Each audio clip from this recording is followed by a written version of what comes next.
Hello, I'm David Cariani and welcome to the RFA Weekly Market Update. What correction? That's the theme of this week as markets rally decisively back into positive territory year to date. We have more earnings reports to cover as well as the economic data that was scrutinized this week. But first, let's take a look at this week's market results.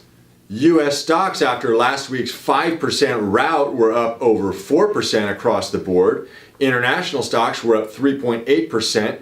Interest rates ended up little changed on the week, but the U.S. dollar index did slide to below 89, and crude oil recovered by about 4% this week, up to 61.64 per barrel.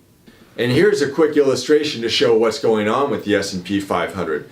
The yellow horizontal line representing where we ended last year, therefore we're back above that number for a positive return year to date, and it also shows the steepness of the recovery as well as the decline the week before.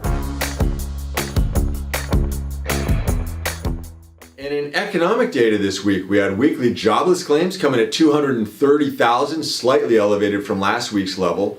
But more importantly, the closely watched inflation numbers. We had PPI come in at 2.7% growth and core PPI come in at 2.2% growth, just down from the prior month's reading. While CPI, representing retail price inflation, held the same level on both the headline and core index as the previous month. These were closely watched numbers because it was an uptick in inflation that led to the climb in interest rates, causing the drop in stocks previously.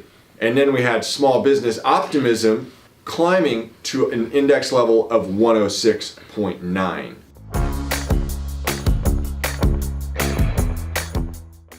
And in portfolio-related news, we had Shire PLC, the Massachusetts-based and offshore registered biotechnology company, report earnings per share of $3.98, beating estimates of $3.92 on revenue of $4.14 billion, which was about 4% above expectations. The company's forward guidance is conservative given that they are in a transition year where they do expect headwinds from pricing pressure due to generics and other competition.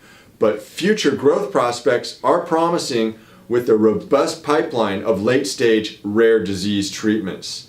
The stock is up nearly 2% since the release. And then Cisco, the technology company, reported earnings per share of 63 cents, 4 cents above estimates, on revenue of $11.9 billion. The results were solid as they have a new network switch setting sales growth records, and they continue to migrate towards a recurring revenue model based on software sales, which now represents 1/3 of sales with a goal of reaching 1/2 of sales in 2 years. The stock is up over 5% as a result.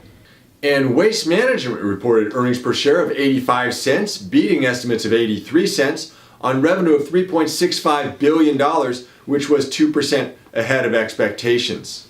The company posted strong growth in 2017 and expects continued strength in 2018, with cash flow expected to grow over 10% even after increases in capital spending. This will likely result in higher dividends and share buybacks.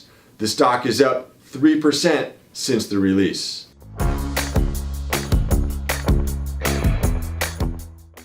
And next week will be light on economic data, but it's a big week for earnings reports from the retail industry. We'll have reports from the likes of TJ Maxx and Walmart.